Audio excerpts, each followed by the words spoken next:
लाडकी बहीण योजनेसाठी नवीन तारीख जाहीर। ऑक्टोबरमध्ये आता पैसे लाडक्या बहिणींच्या ओवाळणी संदर्भात अतिशय महत्त्वाचा निर्णय। अतिशय महत्त्वाची अपडेट आहे। ज्यांना आत्तापर्यंत पैसे आले आणि ज्या महिलांना अजूनही पैसे आले नाही तर अशा सर्वच महिलांसाठी हा व्हिडिओ अतिशय महत्त्वाचा आहे। आत्ताच काही मिनिटांपूर्वीच अपडेट समोर आलेली आहे, त्यामुळे तात्काळ व्हिडिओ बनवून आपण त्यावर माहिती देत आहोत। तर व्हिडिओमध्ये सगळ्यात महत्त्वाचे जे 4 ते 5 प्रश्न महिलांना पडलेले आहेत त्याविषयी आपण तात्काळ त्याचं काय उत्तर आहे ते आपण देणार आहोत, ज्यामध्ये ते प्रश्न इतके जबरदस्त आहे की कमेंट करून महिलांनीच विचारलेत। महिला म्हणतात, आमचा आधार कार्ड लिंक आहे, आमचा फॉर्म अप्रूव्ह झाला आहे, तरी आम्हाला पैसे येत नाही। तर मग कधी पैसे येणार आणि आले नाही तर कुठे तक्रार करायची, काय अडचण आहे, काय कारण आहे हे तर तुम्हाला समजेलच। पण आत्ताचे राज्यातली सगळ्यात मोठी अपडेट, तारीख पुढे गेली, तारीख वाढली, कधी येणार, 3रा हप्ता। त्याचबरोबर ज्या महिलांना 3000 रुपये आले तर त्यांना पुढचे 1500 आले नाही, म्हणजे 2 हप्ते मिळाले तर पुढचे 1500 आले नाही। तर काही महिलांना फक्त 1500 रुपये 2 हप्ते मिळाले तर पुढचे 1500 आले नाही, तर काही महिलांना फक्त 1500 रुपये त्या ठिकाणी जमा झाले। तर मग पुढचा हप्ता केव्हा येणार, 4थ्या हप्त्याची काय तारीख आहे, तर काय, अशा सर्वच डिटेल शंकांची उत्तरे तुम्हाला या व्हिडिओमध्ये मिळणार आहे। त्यामुळे लाडक्या बहिणी संदर्भात काही शंका असतील तर हा व्हिडिओ शेवटपर्यंत पाहत राहा।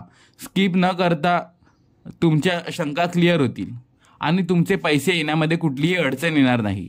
तर सगळ्यात महत्त्वाचा प्रश्न, जे 4 प्रमुख प्रश्न पडलेले आहेत त्यातच अपडेट काय आहे हे तुम्हाला सांगणार आहे। सगळ्यात पहिला प्रश्न की आम्हाला एकही हप्ता मिळाला नाही तर आम्ही काय करणार, काय करायला पाहिजे आणि कधी मिळणार, या प्रश्नांचं लगेच उत्तर देतोय। दुसरा आहे सप्टेंबरचा हप्ता केव्हा मिळणार, 25 तारखेपासून हप्ता यायला सुरुवात झाली, तर पैसे आमचे केव्हा येणार आहेत। तिसरा भेडसावणारा प्रश्न महिलांना, आमच्या फॉर्ममध्ये कुठली त्रुटी असेल ते आम्हाला कसं कळणार। आणि चौथा आणि अतिशय महत्त्वाचा प्रश्न, आम्हाला पैसे जर अजून आले नसतील तर तक्रार कुठे करायची। त्यानंतरचा पुढचा प्रश्न असा की महिला आहेत की त्यांना पैसे आले, मग त्यांना प्रश्न वेगळ्या पद्धतीचा तयार होतो की आम्हाला 3000 आले होते, मग आम्हाला 1500 रुपये नेमकं केव्हा येणार। त्यात दुसरा प्रश्न असा की 3000 आधी आलेत, आता 1500 रुपये आले, परवा आले, पण मग आता साधारणपणे पैसे अशा वेळेस आले की ज्यावेळेस सप्टेंबरला देखील हप्ता यायला पाहिजे, मग ऑक्टोबरचा हप्ता केव्हा येणार याविषयी देखील त्या ठिकाणी आहे। 4था हप्ता संदर्भात देखील महत्त्वाचा प्रश्न त्या ठिकाणी येत आहे, कारण की जे प्रश्न आहेत तर हे आम्हाला कमेंटच्या माध्यमातून त्या ठिकाणी पडत असतात, पण त्यातल्या त्यात राज्य सरकारच्या माध्यमातून देखील एक त्या ठिकाणी माहिती समोर येताना दिसत आहे, ज्या माध्यमातून आता जी डेट आहे ती डेट वाढवण्यात आलेली आहे, तारीख पुढे गेलेली आहे। कोणती ती तारीख आहे, काय असणार आहे त्या तारखेला विषय आपण घेणार आहोत। माहिती अतिशय महत्त्वपूर्ण आहे, व्हिडिओ आहे, तर व्हिडिओमध्ये ज्यांना पैसे आले आणि ज्यांना नाही आले अशा दोन्ही महिलांसाठी अतिशय महत्त्वाचा प्रश्न आहे, कारण की आत्ताच काही मिनिटांपूर्वीच ही अपडेट समोर येत आहे। त्यामुळे चॅनलला सबस्क्राईब करून ठेवा आणि लगेच आपण व्हिडिओला सुरुवात करू। त्या ठिकाणी सगळ्यात पहिली गोष्ट, महिला प्रश्न जो आहे तर त्याची माहिती आपण घेऊयात, जो 99% महिलांच्या मनात आहे, तो म्हणजे आता पुढचा हप्ता केव्हा मिळणार।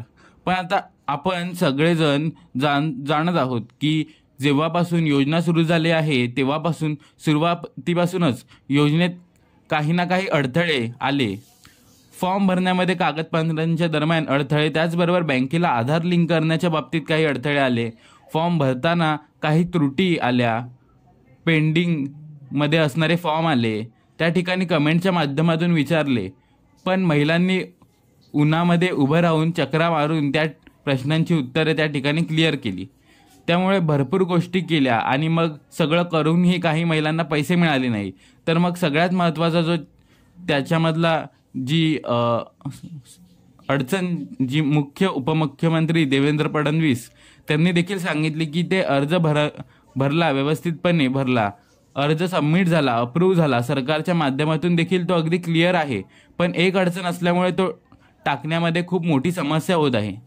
ती अडचण म्हणजे की बँक खात्याला आधार कार्ड लिंक नसणं. आता तुमच्यातल्या काही महिला म्हणतील की बँक खात्याला आम्ही आधार कार्ड लिंक केलेलं आहे, पण खरोखर जे लिंक झालं आहे का ते चेक करण्यासाठी तुम्ही UIDAIच्या वेबसाईटवर जाऊन तुमचं खातं लिंक आहे की नाही पाहणं गरजेचं आहे. किंवा लिंक करण्यापूर्वी अडचण येत असेल तर पोस्ट ऑफिसचं खातं उघडून घेणे गरजेचं आहे. कारण की 2 दिवसांपूर्वीच मुख्यमंत्री देवेंद्र फडणवीसांनी सांगितलं आहे की तुम्ही अजूनही ते काम तात्काळ करू शकता. तुम्ही हे काम करा, येणाऱ्या 8 ते 10 दिवसांमध्ये तुमचे पैसे त्या ठिकाणी येणार आहेत. त्यानंतरचा पुढचा प्रश्न असा की आत्तापर्यंत एकही हप्ता आला नाही आणि बाकीच्या महिलांना 3 हप्ते आले. कोणाच्या मैत्रिणीला आला, तर कोणाच्या शेजारच्यांना आला, तर बहिणीला आला, आईला आला. हप्ते आले, पण त्या महिलांचे तर मग 4ही हप्ते का आले नाहीत? 25 तारखेपासून टाकायला सुरुवात झालेली आहे. आता काय आलं आहे की एक तर पहिला हप्ता, दुसरा हप्ता, हे जो 2 हप्ते होते तर हे यामध्ये महिलांच्या संख्या या 3ऱ्या हप्त्यापेक्षा कमी होती. कारण की पहिल्या हप्त्यात काहीतरी महिलांना, त्यानंतर दुसऱ्या हप्त्यात थोड्याफार महिलांना, तर असं पकडून त्या टप्प्याटप्प्याने पैसे टाकायचे होते. संख्या मोठी आहे, अर्थात मोठी आहे, त्यामुळे रकमेचा प्रॉब्लेम नाही आहे, तर प्रॉब्लेम पडताळणीचा आहे. त्याचबरोबर मग त्यामुळेच भरपूर ठिकाणी असंही होतं आहे की वेळेला असं म्हणतात की आमचं आधार कार्ड लिंक झालं आहे, आमचा फॉर्म अप्रूव्ह झाला आहे, सगळं आहे, तरी आमचे पैसे येत नाहीत. तर सगळ्यात महत्त्वाची यामधली अडचण अशी आहे की जिल्हे फार मोठे आहेत. त्याच्यामध्ये ज्या याद्या आहेत तर त्यांच्या पडताळणीला त्या ठिकाणी वेळ लागत आहे. त्यामुळेच 29 तारीख त्या ठिकाणी जाहीर केली होती, पण 25 तारखेपासूनच पैसे सप्टेंबरचा टाकायला सुरुवात झाली होती. आता मग 25 तारखेनंतर पैसे कोणाला यायला सुरुवात झाली, तर त्यासाठीचा देखील महिला व बालविकास मंत्री आदित्य तटकरे यांनी माहिती दिली होती. आता यातही काही महिलांना पैसे येणार नाही, तर त्याच्यासाठीची ही तारीख अतिशय महत्त्वाची त्या ठिकाणी असणार आहे. मग ती तारीख कुठली आहे? ते म्हणाले की होते की 20 सप्टेंबर ते 25 सप्टेंबर या दरम्यान ज्यांनी फॉर्म भरले त्यांची फॉर्म अप्रूव्ह झाले होते, ज्यांच्या आधारला बँक लिंक होतं, तर अशाच महिलांना पैसे येणार आहेत. मग 4था हप्ता जो आहे तो कदाचित या महिना म्हणजेच ऑक्टोबरच्या मध्यंतरी म्हणजेच 15 तारखेच्या पुढून त्या ठिकाणी तो हप्ता आहे तो येऊ शकतो, 4था हप्ता. पण त्यापूर्वी या आधीचे सगळे जे हप्ते आहेत तर ते क्लिअर होणारच आहे, अशी ग्वाही देखील सरकारच्या माध्यमातून देण्यात आलेली आहे. जवळपास 2,50,00,000 महिलांचे अर्ज मंजूर करण्यात आलेले आहेत असल्यामुळे लाभ पोचवण्यासाठी जी आहे तर ती त्या ठिकाणी टप्प्याटप्प्यांमध्ये येत आहे. तर नक्कीच तुमचे देखील पैसे त्या ठिकाणी येणार आहे, एकही महिला वंचित राहणार नाही, असा शब्द देखील उपमुख्यमंत्री दिलेला आहे, मुख्यमंत्र्यांनी दिलेला आहे. तर त्यामुळे नक्कीच तुमचे जे बँक खाते रिलेटेड काही प्रॉब्लेम असतील, आधार लिंकिंगचे इश्यू असतील, तर ते क्लिअर करून घेणे अपेक्षित आहे. कारण की ते आता जरी गेले तरी तुमचे पैसे त्या ठिकाणी येणार आहे, एकही महिला याच्यामधनं सुटणार नाही. तर त्यामुळे नक्कीच जे प्रॉब्लेम्स त्या ठिकाणी आहेत, आधार लिंकिंगच्या असतील, फॉर्मच्या मंजुरीच्या संदर्भात असतील, तर ते क्लिअर करून घेणं गरजेचं आहे. माहिती कशी वाटली ही कॉमेंट्स करून नक्की कळवा आणि चॅनलवर नवीन असाल तर चॅनलला नक्की सबस्क्राईब करा. धन्यवाद.